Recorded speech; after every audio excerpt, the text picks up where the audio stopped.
Developing right now, we are learning new details about a shooting near two schools where a stray bullet hit a bus with students on board.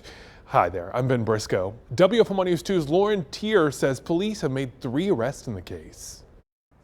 3 men are now in jail in connection with a shooting yesterday that sent 2 Guilford County schools into lockdown. In the chaos, a school bus carrying elementary school-aged children was hit by a stray bullet. While no one was injured, the 3 suspects face a multitude of charges, and police say there could be even more to come. 27-year-old Joshua Fountain, 24-year-old Malik Sampson, and 22-year-old Marvin Waters are in custody. They each face charges of assault with a deadly weapon with intent to kill, felony conspiracy, discharging a firearm into a moving vehicle, assault of a school employee, and discharging a firearm in city limits. Police say this was not a random incident and that the suspects were targeting a person in the car that was shot, not the schools. The shooting happened near Elm Street and Cone Boulevard, just down the road from both Page High School and Cone Elementary. These schools were placed on temporary lockdown as a precautionary measure. And me being a parent myself, that's very alarming that a school bus will get hit by gunfire through reckless behavior of individuals. So we're looking at a situation where you have individuals with a firearm that's irresponsible and choose to discharge that firearm with blatant disregard for public safety. All 3 men are in Guilford County Jail without bond. Their first court appearances will be on Monday, and again, police are looking into filing more charges against the suspects. In Greensboro, Lauren Tier, WFMY News 2. Happening right now, Greensboro police are investigating a woman's death as a homicide after her body was found in a hotel room. Officers responded just after 1 o'clock Friday to the Budget Inn on Farragut Street. They went there for a cardiac call, but police say they found 53-year-old Dimitri Perry inside. Investigators are working to identify a suspect. They've not released Perry's cause of death. This marks Greensboro's 28th homicide of the year. UNC Wilmington is still feeling the impacts from a false alarm of a gunman on campus earlier this week. The school is canceling all events this weekend. Take a look at the alert that was sent out to people on campus, placing the school on lockdown. Students spent hours huddled in dorms and classrooms while police searched buildings. Campus officials say there is no ongoing threat to the campus and students should monitor their emails for alerts. Classes will start back up on Monday. More questions about security on that light rail in Charlotte tonight. Police arrested a man they say brought a gun and other weapons on board. It was the same light rail station where a 23-year-old Ukrainian refugee was killed a month ago. Glenn Counts with the station down there has more on what the suspect said to police. Hundreds board the light rail every day. It's supposed to be a weapons-free zone. Per the CATS Rider Code of Conduct, weapons are not allowed. No knives, guns, tasers, pepper spray, nothing. On Tuesday, police arrested 28-year-old Thomas Paul on the light rail. They say he had a gun, pepper spray, and handcuffs. He was charged with having a weapon on city property. And he has told you that, he wants to be an officer. Yeah, he really wants to be a police officer. Bujerman Achuma is a neighbor. He's a very talkative and seems very nice guy. Yeah, but he has a car, like police car, with no stickers on it. Sources tell us when officers questioned him, he allegedly told them he was working security. They quickly found out that's allegedly not true. With Arena Zaruska's memorial nearby, a lot of passengers are thinking about their safety on the light rail.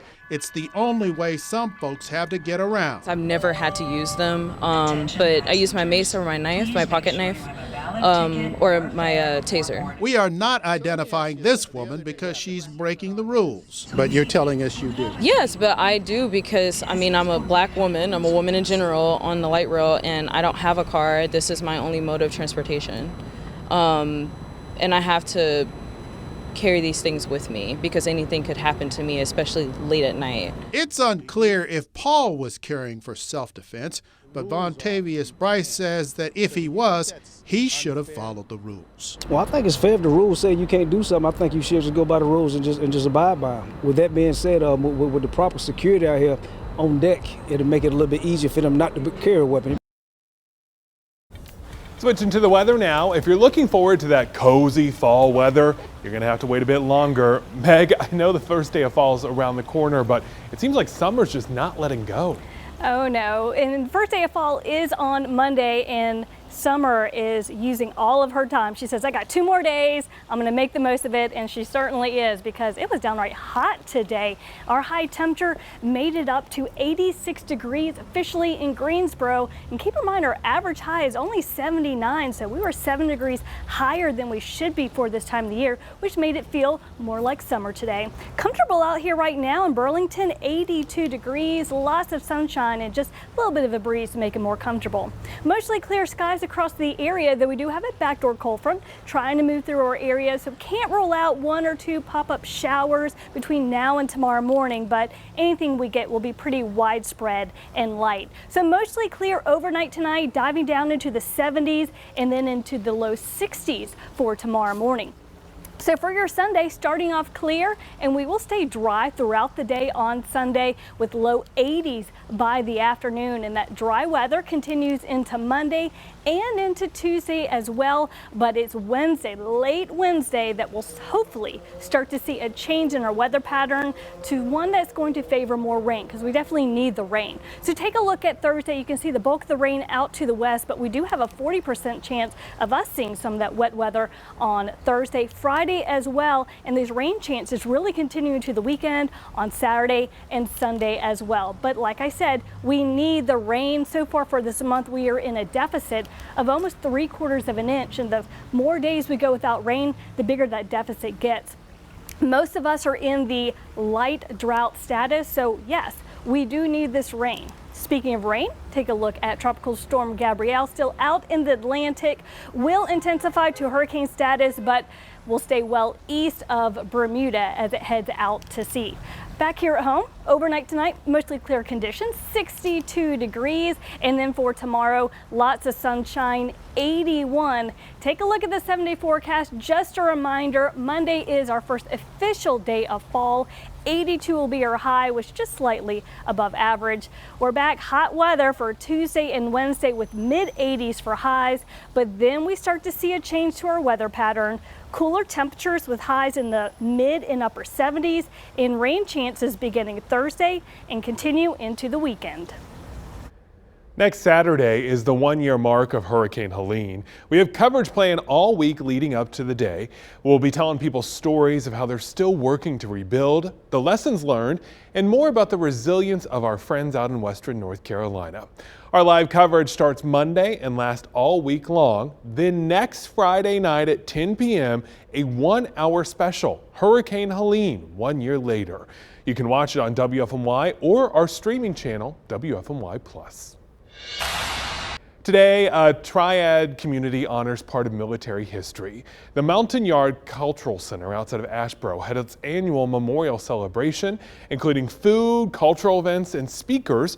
And look at this, a really cool demonstration in the sky, too. The U.S. Army parachute team, the Golden Knights, hit the skies in a parachute jump as part of the celebration. We're here doing a demonstration in part of the celebration of the Mountain Yard community and the work that's been done here between the Special Forces Association and the city and community of Asheboro. Our main job is to connect with the American public, and I think this is extra special because we're with a community in which the military helped out, and be able to make that connection and learn about the culture and the history, I think is very important. So we get to do this all the time, but this is an extra special weekend for us, getting to meet this community here. The Mountain Yards fought alongside troops during the Vietnam War, and many settled right here in North Carolina afterwards. Their cultural center includes a 200-foot longhouse, memorials, and assembly buildings. Do you have what it takes to play pro basketball? The Greensboro Swarm held its annual open tryouts today.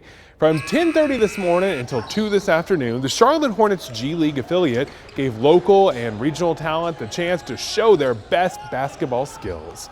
They competed for a potential spot on the team. The Swarm season starts up in November. And take a live look downtown where the Greensboro Pride Festival is just wrapping up right now. Held at LeBauer Park, the festival celebrates pride and community while promoting inclusion and love. While the festival is done, there are after-party events for tonight on Greensboro Pride's website. And the weather is perfect for spending some time outside, nice and comfortable now. It was hot earlier, much more comfortable. I was just out there. 81 for tomorrow, so another dry day, and here comes fall on the calendar, 82. But weather-wise, we stay summer through Tuesday and Wednesday, but then we start to see a shift. Cooler temperatures, mid and upper 70s, and finally those rain chances back in the forecast. You know, I was outside earlier today for the Pride Festival, and it was sweltering hot out there. It was. You know, this kind of reminds me of that poster of the cat where it's like hanging on and it says hang on. That's what I feel like summer's doing right here. now. It's my time. I still have 2 more days. Well, the cat's got to go eventually, and Yeah. hopefully it cools down soon. Absolutely. We need a change, and we need that rain. Thanks so much for watching. We'll see you right back here at 11 o'clock.